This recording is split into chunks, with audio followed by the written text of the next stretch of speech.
नमस्कार दोस्तों, हमारे YouTube चैनल पर आपका फिर से स्वागत है, जिसका नाम है टीचिंग मेथड्स। दोस्तों, आज हम देखेंगे हिंदी व्याकरण के 15 अति महत्वपूर्ण प्रश्न। तो चलते हैं पहले प्रश्न पे। पहला प्रश्न है मित्रों, संज्ञा के संदर्भ में निम्न में से कौन सा कथन अनुचित है। देखिए, संज्ञा का प्रश्न है, इनमें से संज्ञा के बारे में कौन सा कथन गलत है, अनुचित है ना। तो देखिए, धातु का बोध कराने वाली जातिवाचक संज्ञा एक वचन रहती है। धातु का जो बोध कराती है वह जातिवाचक संज्ञा हमें एक वचन रहती है, बिल्कुल सही है। जैसे कि सोना है, चांदी है ना, ये धातुएं हैं और इनमें जातिवाचक संज्ञा और ये हमेशा एक वचन रहती है, यानी ये कथन सही है। दर्शन, भाग्य, बातें, शब्द सदैव बहुवचन में प्रयुक्त होते हैं, तो ये कथन भी सही है। कैसे कि दर्शन हुए, होठ हुए है ना, ओष्ठ बोलते हैं इनको, प्राण हुए, भाग्य, बातें है ना, ये शब्द क्या है, आंसू, ये शब्द हमेशा बहुवचन में प्रयुक्त होते हैं, सही है। भाववाचक संज्ञा सदैव एक वचन में प्रयुक्त होती है, यह कथन भी क्या है मित्रों, सही है। भाववाचक संज्ञा जैसे कि यौवन है, मित्रता, मिठास, बचपन, ये हमेशा एक वचन में प्रयुक्त होती है, सही है। पानी, दूध, आग शब्द सदैव बहुवचन में प्रयुक्त होती है, यह चीज़ गलत है, यह कथन गलत है संज्ञा के बारे में कि पानी, दूध, आग ये बहुवचन में न प्रयुक्त होकर मित्रों ये हमेशा एक वचन में प्रयुक्त होते हैं, जैसे पानी, दूध, आग, हवा, वर्षा है ना।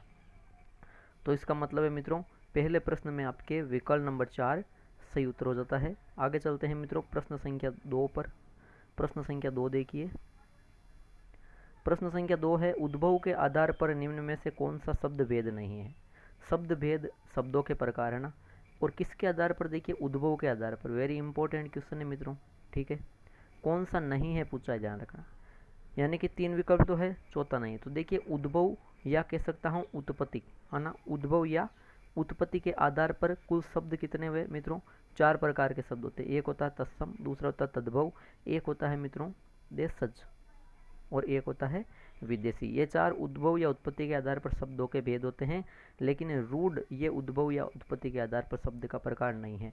तो आपको बताना है कि जो ये रूढ़ है, कमेंट बॉक्स में कमेंट करना, ये जो रूढ़ शब्द है वो किस आधार पर शब्दों के भेद है, ये आपके कमेंट बॉक्स में कमेंट करना मित्रों। विकल्प नंबर 3 सही हो जाता है प्रश्न संख्या 2 में। आगे चलते हैं प्रश्न संख्या 3 पर। प्रश्न संख्या 3 देखिए मित्रों, किस शब्द में परा उपसर्ग नहीं है। उपसर्ग से प्रश्न आया है, किस शब्द में परा उपसर्ग नहीं है। परा उपसर्ग है, देखिए जो भी किस में नहीं है ना, जो भी अपने जितने मतलब 22 उपसर्ग है टोटल, आपको पता है उपसर्ग कितने टोटल 22 है ना।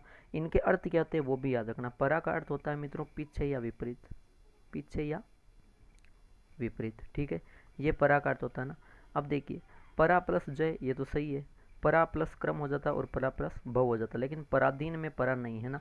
पराधीन का परा प्लस दीन नहीं बनेगा, बल्कि क्या बनेगा, पर प्लस अधीन बनेगा। पर यानी दूसरों के अधीन, यानी गुलाम, यानी दूसरों के जो गुलाम है उसे कहते हैं पराधीन, यानी कि इसमें परा उपसर्ग न होकर पर उपसर्ग लगा है।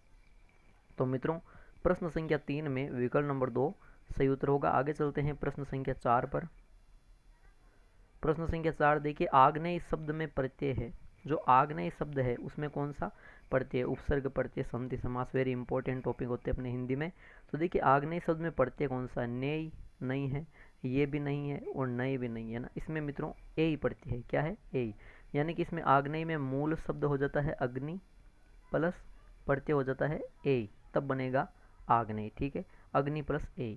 इसी प्रकार जैसे अपने पाथेय शब्द हुआ, पत प्लस ए है ना, कुंती प्लस ए यानी कि कौनते शब्द हुआ है ना। इसी प्रकार आंजनेय शब्द हुआ, मार्कंडेय शब्द हुआ, इनमें क्या है, इनमें ए प्रत्यय आएगा, याद रखना ना। तो पीछे ये लगा है तो ये मत करना, और ने लगा है तो पीछे ने मत करना है ना। ये वेरी इंपॉर्टेंट क्वेश्चन है मित्रों, याद रखना, ठीक है। तो इस प्रकार आपके प्रश्न संख्या जो 4 है मित्रों, वहाँ पे विकल्प नंबर 3 सही उत्तर होगा। आगे चलते हैं प्रश्न संख्या 5 देखते हैं। प्रश्न संख्या 5 क्या है, कोई आदमी बाहर खड़ा है रेखांकित शब्द में विशेषण है। देखिए, जैसे आप कोई को देखोगे तो आपको अनिश्चयवाचक सर्वनाम आएगा, लेकिन यहाँ प्रश्न पूछा है मित्रों विशेषण कौन सा है। तो देखिए, कोई है, कोई आदमी बाहर खड़ा है ना, तो देखिए गुणवाचक यहाँ होगा नहीं, ठीक है। संख्यावाचक में संख्या आएगी, परिमाण में नाप तोल आएगा ना, गुणवाचक में तो गुण, स्पर्श, दोष है ना, ये बताएंगे, आकार वगैरह बताएंगे। यहाँ बच्चा है विकल्प सार्वनामिक। देखिए, विशेषण में सार्वनामिक या जिसे कहूँ संकेतवाचक विशेषण, उसी को कहते हैं निर्देशवाचक, एक ही चीज़ होते हैं ना।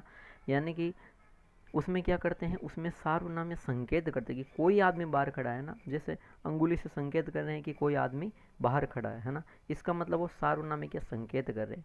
तो मित्रों विकल्प नंबर 4 सही हो जाता है प्रश्न संख्या 5 में। आगे चलते हैं प्रश्न संख्या 6 पर। प्रश्न संख्या 6 मित्रों, बच्चा माता पिता से सीखता है, वाक्य में प्रयुक्त कारक है। कारक का प्रश्न पूछा है, क्या पूछा है कि बच्चा माता पिता से सीखता है, तो विभक्ति कौन सी है, से।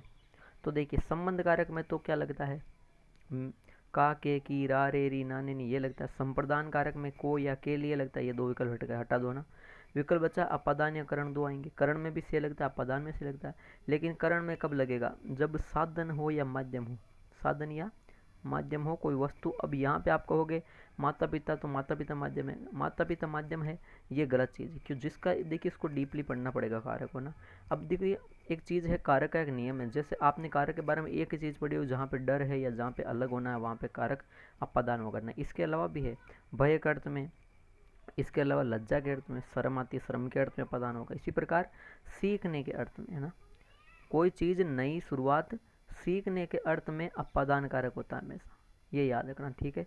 तो बच्चा माता पिता से सीखता है ना, सीखता किससे, माता पिता से, तो वहाँ पे सीखने के अर्थ में अपादान कारक का प्रयोग होगा मित्रों। विकल्प नंबर 1 सही हो जाता है प्रश्न संख्या 6 में। प्रश्न संख्या 7 देखते हैं मित्रों। प्रश्न संख्या 7 है, हिमाद्री दही खाती है, रेखांकित शब्द में प्रयुक्त लिंग है। अच्छा प्रश्न है। देखिए साधारण होता तो यहाँ पे हम लाते ही नहीं क्वेश्चन को, ठीक है। वेरी इंपॉर्टेंट क्वेश्चन है, घुमाया हुआ है, ठीक है। अब देखिए वाक्य को देखोगे, हिमाद्री दही खाती है, तो खाती है, आप बताओगे हिमाद्री भी लड़की है, स्त्रीलिंग है, खाती है स्त्रीलिंग होगा ना। लेकिन पूछा है रेखांकित शब्द, और रेखांकित शब्द कौन सा है मित्रों, रेखांकित शब्द कौन सा है, रेखांकित शब्द हो जाता है दही, ठीक है। रेखांकित शब्द कौन सा हो जाता है, दही हो जाता है। अब दही में कौन सा लिंग है ये पता करना है ना। तो मित्रों आपको बता दूं कि दही है वो हमेशा पुल्लिंग में रहता है। दही किस में रहेगा मित्रों, हमेशा पुल्लिंग में रहेगा, ठीक है। ये वेरी इंपॉर्टेंट क्वेश्चन है। तो मित्रों प्रश्न संख्या 7 में विकल्प नंबर 2 सही उत्तर होगा। आगे चलते हैं प्रश्न संख्या 8 पर। निम्नलिखित में से कौन सा शब्द शुद्ध नहीं है, यानी कि शब्द शुद्धिकरण से प्रश्न आया, कौन सा शब्द शुद्ध नहीं है ये देख रहा है। पूज्य, पूजनीय, उपयुक्त दोनों या पूजनीय। तो देखिए मित्रों इनमें से कौन सा शब्द शुद्ध नहीं है आपको बताना है। क्या पूज्य शुद्ध नहीं है, क्या पूजनीय शुद्ध नहीं है, क्या उपयुक्त दोनों शुद्ध नहीं है या पूजनीय। तो देखिए मित्रों पूज्य भी आप लिख सकते हो और पूजनीय भी लिख सकते हो, इसका मतलब उपयुक्त दोनों ये तो क्या है, ये तो शुद्ध है। लेकिन जो पूजनीय है, पूजनीय है ना, ये या तो देखो पूज्य होगा और या फिर पूजनीय होगा ना, या तो पूज्य होगा या पूजनीय होगा, पूजनीय नहीं होगा, यानी कि विकल्प नंबर 4 यहाँ पे शुद्ध नहीं होगा मित्रों। प्रश्न संख्या 8 में आपके विकल्प नंबर 4 इसका सही उत्तर हो जाता है। आगे चलते हैं प्रश्न संख्या 9 पर। प्रश्न संख्या 9 देखिए मित्रों, सेना शब्द का पर्याय नहीं है, जो सेना शब्द है इसका पर्यायवाची कौन सा नहीं है ये देखना है मित्रों आपको। अनि, चमू, कटक या पन्नग। तो देखिए सेना के पर्यायवाची देख लेते हैं। अनि है, चमू है, कटक है, इसके अलावा हो जाएगा दल, है ना। अन्नी से ही हो जाएगा अनिक, इसके अलावा हो जाएगा सैन्य, इसके अलावा हो जाएगा वाहिनी, और इसके अलावा देखिए अन्नी, अनिक और एक हो जाता है अन्निकीनी, ठीक है। ये तो हो जाते हैं सेना के। तो फिर पन्नग किसका है मित्रों, पन्नग हो जाता है सांप का। किसका, सांप का।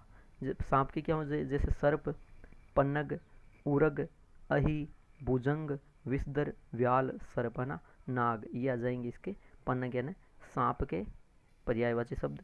यानी कि प्रश्न संख्या 9 में मित्रों विकल्प नंबर 4 सही उत्तर होगा। प्रश्न संख्या 10 देखते हैं। प्रश्न संख्या 10 वेरी इंपॉर्टेंट क्वेश्चन है मित्रों, वेरी इंपॉर्टेंट क्वेश्चन है ना। वाक्यांश के लिए एक शब्द अपने रीड में, न्यू टॉपिक है और यहाँ से एक प्रश्न आएगा जरूर। और देखिए प्रश्न भी यहाँ आज वेरी इंपॉर्टेंट है, ठीक है। क्या है, नाजायज संतान। क्या मित्रों, नाजायज संतान। अब देखिए 4 प्रश्न बनाएंगे, एक नहीं। ओरस क्या होता है, जैसे कोई आदमी है उसकी विवाहित पत्नी है, उससे उत्पन्न जो संतान होता है वो होता है ओरस। यानी जो विवाहिता पत्नी है, विवाहिता पत्नी से उत्पन्न जो संतान होती है वो होती है ओरस, ठीक है। दत्तक, दत्तक होता है गोद लिया हुआ पुत्र, गोद लिया हुआ पुत्र होता है दत्तक, ठीक है। जारज इसका सही उत्तर हो जाएगा, यानी नाजायज संतान को बोलते हैं जारज। और सहोदर की बात करूं तो सहोदर हो जाता है एक ही माँ से उत्पन्न भाई। एक माँ से उत्पन्न अगर 2 भाई होते हैं तो वो आपस में क्या होते हैं, सहोदर, और अगर बहन होते हैं तो सहोदरा होती है, ठीक है। तो याद रखना वेरी इंपॉर्टेंट क्वेश्चन है मित्रों, एक नहीं 4 प्रश्न बने हैं आपके। जारज यहाँ सही हो जाता है, विकल्प नंबर 3 सही हो जाता है प्रश्न संख्या 10 में प्रश्न संख्या 11वां देखते हैं। प्रश्न संख्या 11वां देखिए मित्रों,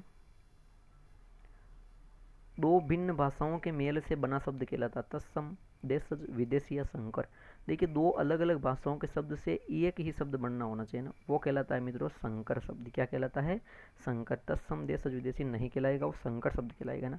अब जैसे दो भिन्न भाषा बता देता हूँ आपको, जैसे एक है हिंदी और दूसरी आ जाती है मित्रों अंग्रेजी। ठीक है, अब इससे मैं आपको बता दूं, जैसे हिंदी का तो शब्द हो जाता है लाठी और अंग्रेजी हो जाता है चार्ज। अब इसको मिलकर बनाएंगे तो क्या बनेगा? लाठी चार्ज, है ना।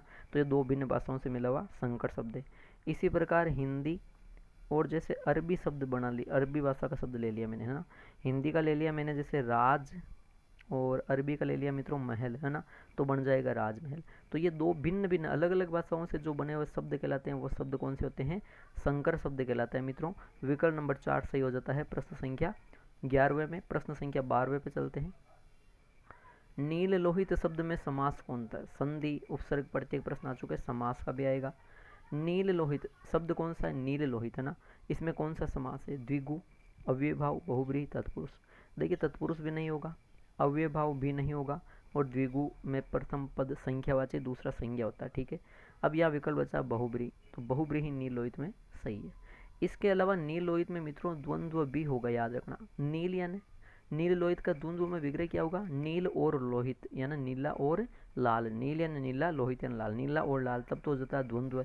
इसलिए द्वंद्व मैंने विकल्प में नहीं दिया, बहुब्रीहि दिया, सही हो जाता। कैसे? कि नील है लोहित जिसका, यानी नीला है लोहित यानी लहू जिसका, तो नीला खून या नीला लहू किसका है? अर्थात भगवान शिव का। तो वो विशेष अर्थ में आ जाता है बहुब्रीहि समास। तो मित्रों वेरी इंपॉर्टेंट क्वेश्चन था। विकल्प नंबर 3 सही हो जाता है प्रश्न संख्या 12वें में। प्रश्न संख्या 13वां देखते हैं। प्रश्न संख्या 13वां एक और शानदार प्रश्न है मित्रों। यादव शब्द में प्रत्यय कौन सा है? वेरी इंपॉर्टेंट क्वेश्चन है मित्रों। आप में से बहुत जने गलत बताओगे यादव शब्द में कौन सा प्रत्यय? व, अ, औ या औ। तो मित्रों याद रखना, यादव में व नहीं आएगा, ना औ आएगा, यादव में प्रत्यय हो जाता है ए। कौन सा हो जाएगा? ए प्रत्यय होगा ना। कैसे? तो ये शब्द बनेगा मूल शब्द, इसमें यदु और प्रत्यय बनेगा मित्रों ए। ठीक है, यदु प्लस ए यादव। इसी प्रकार मानव में मनु प्लस ए हो जाएगा। दानव की बात करूं मैं, दानव की, तो दन्नु प्लस ए हो जाएगा। माधव की बात करूं तो मधु प्लस ए हो जाएगा। इसी प्रकार वासुदेव शब्द हो जाएगा ना। तो वेरी इंपॉर्टेंट क्वेश्चन था मित्रों। विकल्प नंबर 2 सही हो जाता है प्रश्न संख्या 13वें में। प्रश्न संख्या 14वां देखते हैं मित्रों। आंधी के आम होना मुहावरे का सही अर्थ है। देखिए मुहावरे का प्रश्न आया है। मुहावरा क्या है? आंधी के आम होना। ठीक है, बहुत सस्ती वस्तु होना, वजन में हल्का होना, न खाने योग्य होना, कीमती पैदावार। तो मित्रों आंधी के आम होना इसका अर्थ हो जाता है बहुत सस्ती वस्तु होना। न की बाकी विकल्प नहीं होंगे, वजन में हल्का होना, न खाने योग्य, कीमती पैदावार, ये विकल्प हटा दो। सही उत्तर हो जाता है आंधी के आम मतलब बहुत ही सस्ती वस्तु होना। या इसका एक और दूसरा भी हो सकता है, अगर वो ऑप्शन में आए तो वो करना। वो क्या होगा कि कम परिश्रम सफलता ज़्यादा। ठीक है, ये हो जाएगा आंधी के आम होना। तो मित्रों प्रश्न संख्या जो 14 है वहाँ पे विकल्प नंबर 1 सही हो जाता है। आगे देखते हैं मित्रों आज का अंतिम प्रश्न, प्रश्न संख्या 15वां। प्रश्न संख्या 15वां देखिए, निर्बल की जोरू सबकी भाभी, लोकोक्ति का सही अर्थ क्या होगा? लोकोक्ति क्या है? निर्बल की जोरू सबकी भाभी, इस लोकोक्ति का सही अर्थ क्या होगा? गरीब को सब मारते हैं, कमज़ोर को सभी दबाते हैं, गरीब की पत्नी हमेशा कमज़ोर होती है, उपयुक्त सभी। तो देखिए गरीब की पत्नी हमेशा कमज़ोर होती है तो ऐसा इसका मतलब नहीं है ना, तो उपयुक्त सभी भी हटा दो। गरीब को सब मारते ये भी नहीं होगा। निर्बल की जोरू सबकी भाभी, इसका मतलब होता है जो कमज़ोर व्यक्ति होता है वो हमेशा क्या होता है? दबाव में रहता है ना, उसको हमेशा हर व्यक्ति दबाने की कोशिश करता है, कमज़ोर को सभी लोग दबाते हैं, ये अर्थ होता है निर्बल की जोरू सबकी भाभी। ये वेरी इंपॉर्टेंट क्वेश्चन है मित्रों, याद रखना, वेरी इंपॉर्टेंट लोकोक्ति है। प्रश्न संख्या 15 में विकल्प नंबर 2 सही हो जाता है। तो मित्रों ये थे आज के 15 हिंदी व्याकरण के अति महत्वपूर्ण प्रश्न। आशा करता हूँ कि वीडियो अच्छा लगा तो बिल्कुल लाइक कीजिए, कमेंट बॉक्स में कमेंट कीजिए कि 15 में से आपके कितने प्रश्न सही हो रहे हैं। वीडियो को ज़्यादा से ज़्यादा शेयर कीजिए और हमारे चैनल को सब्सक्राइब कीजिए। ठीक है दोस्तों, धन्यवाद।